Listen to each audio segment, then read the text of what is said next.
All right, guys, losing my voice here. I know it's been a long time before we've had this test. We're going to do a quick beginnings of the Civil War review.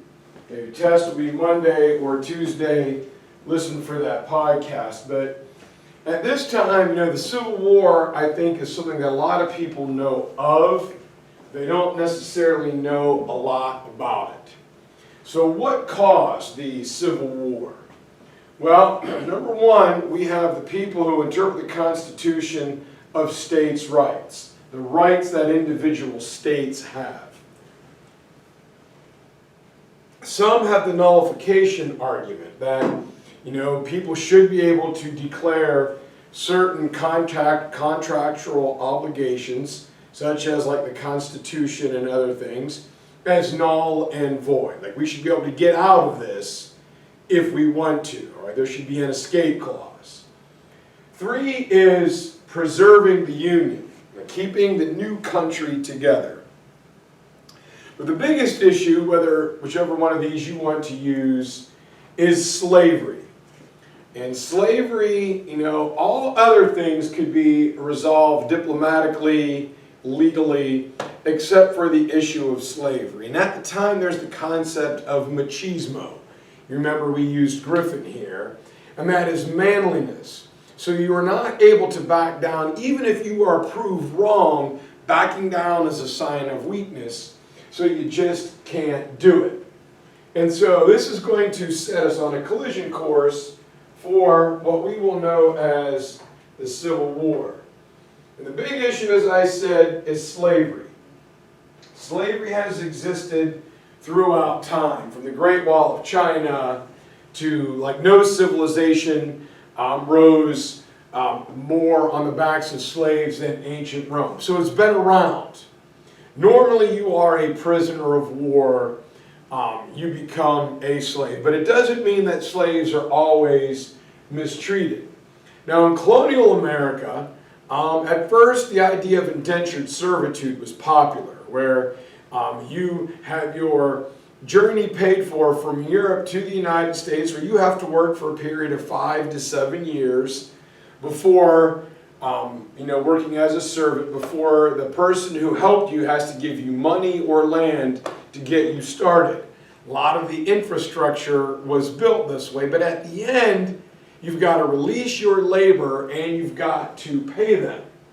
So slavery is eventually economically going to make sense. You never have to free a slave, you don't have to pay a slave, so you have labor long term. However, Adam Smith in The Wealth of Nations goes on and on and on about how bad slavery is. Slavery is a waste of capital. Slave owners have their capital tied up in their slaves. You have to house the slave, police the slave, feed the slave. What you guys need, you have no cash money on hand. If you don't sell your crop, you're broke. So you need to move towards industrial manufacturing and hire employees and pay them a wage. And if they don't come to work the next day, you just go down to the docks and get a couple more guys coming in. So when it's all said and done, these blue states are going to be Union states, and the gray will be Confederate. Missouri, Kentucky, and eventually the state of, at first the state of West Virginia and Maryland are going to be the border states. They're going to be neutral when West Virginia breaks off from Virginia. Now, the concept of plantation slavery starts in West Africa with the great West African kingdoms. Then it's transplanted to the Caribbean islands, South America, and North America. In the South, people begin to use slaves to grow very labor-intensive cash crops. Sugar cane, tobacco, cotton, so on and so forth. And it causes a fist fight on the floor of the Continental Congress as the Declaration of Independence was being ratified. Everybody says, let's stand down, let's win independence first, and we'll figure out slavery. It's economically not going to work. It's going to die out anyway. This Constitution will outlaw the slave trade in 1808, but it does not outlaw the institution of slavery.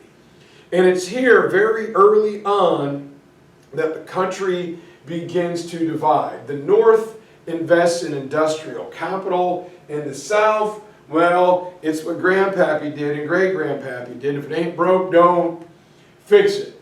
So we look down at the breakdown of slavery. Here it is. 48% of slaves taken from Africa go to Brazil, 47% to the Caribbean islands, 4% to the United States, and 1% between Europe and the Middle East. These are documented slaves that we know of. I'm sure there's more, but this is how it went. So slaves come from Africa. They do the heavy labor and the labor-intensive cash crops, and they're taken back to Europe to make into finished products. This is when the age of exploration and the age of absolutism in Europe. And so you get to slavery. 17 of America's founding fathers owned slaves. Thomas Jefferson, the great intellectual president who wrote the Declaration of Independence, my man just would have freed his slaves. It wouldn't have been an issue, but even he had slaves. And he makes the great quote, "We are holding the wolf by the ears. We can neither safely hold it nor safely let him go." And President Jefferson is talking about slavery. Now in the South, about 25% of the population owned slaves. Of the 5.5 million whites in slave-owning states, 46,000 had 20 or more slaves. Doesn't make it any better. A lot of people had one or two and worked right alongside them, but they're still slaves. So the vision of like Gone with the Wind and hundreds of slaves isn't realistic in a lot of areas. What makes North American slavery so gross is we made it an efficient, almost like assembly line business. All right? The slave trade has ended, so how do we maximize the remaining slaves? It becomes an efficient, intentional business. And it's about to die out when Eli Whitney, spending the summer in the South with a college friend, invents the cotton gin. And now you can separate the seeds from cotton fiber 50 times faster. So you can quantify the growth of slavery with the growth of cotton. 1790, 3,500 bales of cotton are harvested. By 1820, that's up to 4 million. Slavery was economically inefficient. It was just about to die out until the cotton gin comes. 1790, 697,000 slaves. By 1801, 1,191,000. By 1810, the slave trade was outlawed. No more slaves could be brought in, but those that were slaves are going to remain slaves and help create more slaves. By the outbreak of the Civil War, there's 4 million slaves, almost as much as the free white and black population of the American South. So we have slavery. We have the cotton gin. That's factor number one. Next ingredient to the perfect storm comes territorial acquisition. To pay soldiers after the Revolutionary War, the federal government didn't have money. If you were with Alexander Hamilton and in the room where it happened, we had a lot of land. So officers are given free land west of the Appalachian Mountains into the Northwest Ordnance Territory, the Great Lakes region. So slaves are not permitted by states' rights in this region. We do not want slaves here. This becomes a sticking point because later slave states will say, well, they got to claim states' rights, so now it's our turn. Remember, the Constitution ends the slave trade, but not slavery. So here is the Northwest Territory, modern-day Ohio, Indiana, Illinois, Michigan, and Wisconsin. That is off limits to slavery as the country expands round one. Then we get to round two, where needing money to fund his wars in Europe, Emperor Napoleon is afraid that the Americans are just going to take Louisiana, the Louisiana Territory. So he starts to build up weapons and supplies in the Caribbean, but there's the Haitian Revolution led by Toussaint L'Ouverture. So knowing he's going to lose Louisiana, Napoleon sells the Louisiana Territory, greatest land deal of all time, 4 cents an acre to the United States. For $12 million, we doubled the size of the country. This green here is the United States up until the Louisiana Purchase.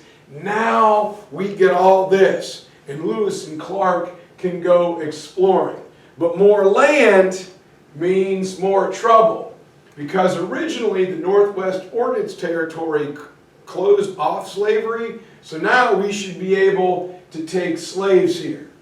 So, problem is, politically there's an equal number of slave states and free states, keeping the population of the Senate and Congress equal. So to solve this, Henry Clay from Kentucky comes in and makes the first of many somewhat questionable compromises. And he says, hey, what we're going to do when people move out there, the Missouri Territory is going to become a slave state. To balance that, we are going to create the state of Maine, and slavery will be forbidden north of the southern border of Missouri, except for Missouri. I am Henry Clay, drop the mic, peace out. This is how it is going to work. So this becomes known as the famous 3630 line. Slavery can exist below it, except for Missouri, but not north of this area. Slave owners are angry. Well, wait a minute, it's states' rights. We should be able to choose. That's what they got to do. So in the long term, Henry Clay really doesn't solve anything. He just kicks the can down the road and we'll deal with it later. Exactly what the Founding Fathers said back in Philadelphia. And added, the next ingredient to the perfect storm will be the abolitionist movement. Here comes the Underground Railroad. People, usually Quakers, setting up safe houses or hideaways for escaping slaves to make it to the north into free territory or eventually into Canada. One of the great conductors of the Underground Railroad is Harriet Tubman, who was born a slave and escaped. And this is the cliff, that's why this is a review. She will spend the rest of her life helping people, formalizing the hiding techniques, the hiding in plain sight of the Underground Railroad. Now the reward for her, she was worth more dead than alive by slave catchers. Then we have primary resource Frederick Augustus Washington Bailey Douglas, who escaped slavery and is not only a great prolific writer, but an excellent public speaker. And he gives a first-hand witness account on what the life of slavery was like. Added to this are two sisters, the Grimke sisters, who escaped their plantation. Their father was beating them for educating their slaves, and they bring this witness to what is going on. This is what slavery looks like. Here's Frederick Douglass and the OG Harriet Tubman. And in all of this, Harriet Beecher Stowe, a young lady outside of Cincinnati, will write her great book, Uncle Tom's Cabin. And it's a great book. It's a moving story. And at the end, the hero of the story, Uncle Tom, the slave, dies in the arms of his former young master who is coming to find him. And this book is fiction, but people believe it and they cry and they weep. You know, it's like when Dumbledore or Hedwig died for young kids in Harry Potter. People connected with Uncle Tom.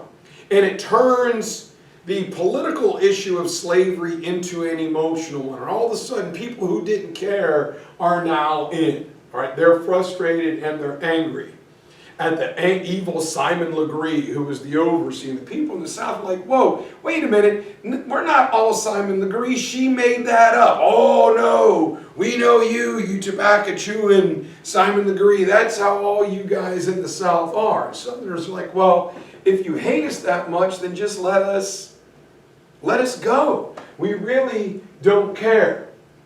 Now we get the states' rights ingredient. President Andrew Jackson has a vice president who hates him. Mr. John C. Calhoun. They were old enemies. And in 1828, President Jackson, listening to some northern industrialists, will set high tariffs on European goods, forcing people or encouraging people to buy American. Well, the southern ships refused to pay the tariffs, or the European ships refused to pay the tariffs by pulling in to southern ports. So the southerners had their tobacco and their cotton piling up on the wharves, rice, indigo, and they couldn't sell it. So John C. Calhoun represents them, and he writes something he calls the Tariff of Abominations. What you are doing, Mr. President, is illegal, and he writes the South Carolina Exposition and Protest. South Carolina is going to secede from the Union. We're going to lay the groundwork to nullify federal laws in our state. We want to back out of this deal. You have to let us.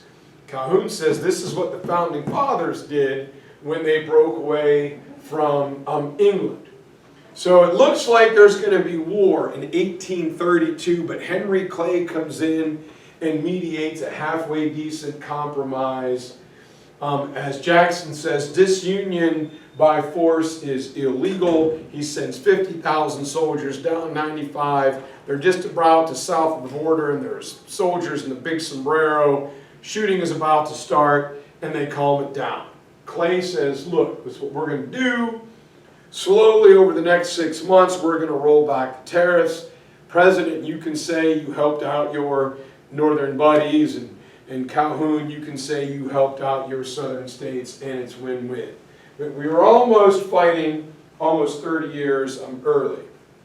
Then we have a series of rebellions from Gabriel, a guy named Denmark Vesey, and the biggest one by Nat Turner, where slaves are going to kill their masters, capture arsenals, hand them out to other slaves to fight back.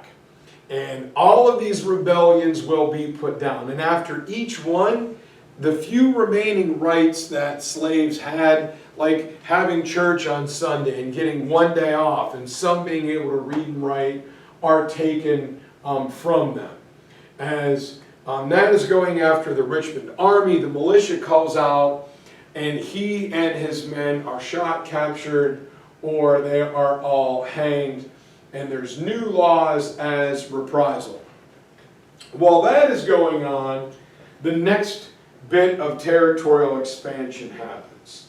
The government of Mexico, after separating from Spain, doesn't know what to do with Texas.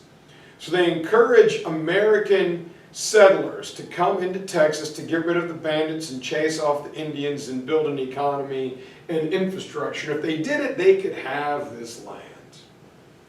Well, in come slave owners, and after a period of time, it's just about done. When all the hard work is done, the Mexican government wants to come in and take over and tax them. So the people of Texas send down Stephen Austin to ask for independence, and he is thrown in jail. This will eventually lead to the fighting in the Alamo, where General Antonio de Lopez de Santa Anna will attack. All 189 members of the Alamo are killed in February of 1836. A couple months later, at the Battle of San Jacinto, Sam Houston and 800 men will capture Santa Anna and force his surrender. The big question is now what's going to happen to Texas. Texas declares itself a republic from Mexico. For the next 10 years, the United States government says, what do? Do we invite Texas in as a slave state? Because slaves are already there, or a free state in Texas. They're like, what are you talking about? We're independent. And Mexico says, no, Texas still belongs to us. So incoming President Polk says, look, man, how much do you want for it? We'll buy it from you. Mexico says no. All right, we tried. This will eventually lead to the outbreak of the Mexican War. In it, General Winfield Scott's assistant Robert E. Lee will skyrocket to fame. Mexico will be defeated, and the United States takes all the territory from Texas to California. right? New Mexico, Arizona, Nevada, and California. So we've just added the last part to the country. John O. Sullivan's manifest destiny has been realized. The key to this is that all major players in the Civil War will fight in Mexico together. We've always been able to add a free state and a slave state to keep things balanced with Henry Clay. But in 1849, California is going to want admittance as a free state, and it upsets the balance. Most of California, a good bit of it, lie below the 3630 line from the Missouri Compromise. Southern states threaten to secede if California joins as a free state. Abolitionists say, states' rights, you Southerners say states' rights, so they should get to vote. So here's the Missouri Compromise, here's the 3630 lines, the New Mexico Territory, and a good bit, almost half of California, are below that line. Henry Clay creates the super confusing Missouri Compromise, or the Compromise of 1850, saying California is a free state, but we are going to allow Utah and New Mexico to choose popular sovereignty. Americans, we like to vote, so maybe slave owners, you'll get those states. Slavery can remain legal in Washington, D.C., but we're going to outlaw the slave trade there, and we're going to make stricter fugitive slave laws. This is a little bit for everybody. You should all be happy. Both sides were like, what the heck is he talking about? The advantage, however, will eventually turn to slave owners. Now, old John C. Calhoun, who's sick, doesn't like this, but he dies, and it is an impassioned plea from David Webster, of Senator from Massachusetts, that says, please guys, peaceful secession will be impossible. Hear me please, I speak not as a northerner, not as an abolitionist, but as an American. So the compromise passes. This leads to the Kansas-Nebraska Act, turning the Nebraska Territory into states. And it's an idea proposed by Senator Stephen Douglas, a very rich guy who wants the new part of the, will eventually be the Transcontinental Railroad, to drive through his territory, making him even more rich. Through marriage, he owns slaves in the South, and he wants to make a run. He's got an eye on the White House. So to Northerners, he's an abolitionist. To slave owners, he's a slave owner. To his buddies in the Western Territories, he's about popular sovereignty. So it's at this time when it's decided that Kansas and Missouri are going to vote each side abolitionist, send in supporters. Henry Ward Beecher sends Beecher's Bibles, rifles into the territory for abolitionists. Border ruffians, rough, tough, like, biker gang guys, are coming from Missouri, and they're going to vote. They don't live there, but they're going to stack and rig the vote. In Kansas, the vote takes place. And this will kick off the last bit of our test, the terrible week of May 19th through the 24th, 1856. On May 19th, Massachusetts Senator Charles Sumner gives a bizarre speech about, slavery and slave idols and slave power. 2 days after that speech, on May 21st, a group of border ruffians, after the leading citizens of the beautiful town of Lawrence, Kansas are arrested, go in and they give it what I call the number 6 special from Blazing Saddles. They destroy and ransack part of Kansas. The very next day, when Charles Sumner is answering letters from his constituents, United States Representative from South Carolina, Preston Brooks, nephew of Andrew Butler, the target of Sumner's speech, is beaten with a cane in Congress. Following that, John Brown will lead his Pottawatomie Creek raid and kill 5 people in Kansas. The Doyle family, Doc Wilkinson, and Dutch Bill, a leader of the border ruffians, are killed. So here is Brooks and Sumner, and here it is. That is going to be the end point. Following this is the great Supreme Court case, Dred Scott versus Stanford, where Roger Taney says that all anti-slavery legislation is illegal. Slaves are not citizens, and everything going back to the Missouri Compromise is unconstitutional. Abraham Lincoln and Stephen Douglas, this is not on the quiz, will meet in a series of 7 debates where Lincoln proves to be a knowledgeable man. He has the ability to use language and connect with his audience, and he is a star on the rise for the Republican Party. And after that, we have crazy man John Brown taking his eternal vow against slavery here as he leads in October of 1959. He will lead his raid on Harper's Ferry, what is today West Virginia, the gorgeous town, and will be hanged on December 2nd, where he says the crimes of this guilty land cannot be purged but by blood. I now think, as I vainly flattered myself without bloodshed, that it might be done. That's a little bit long.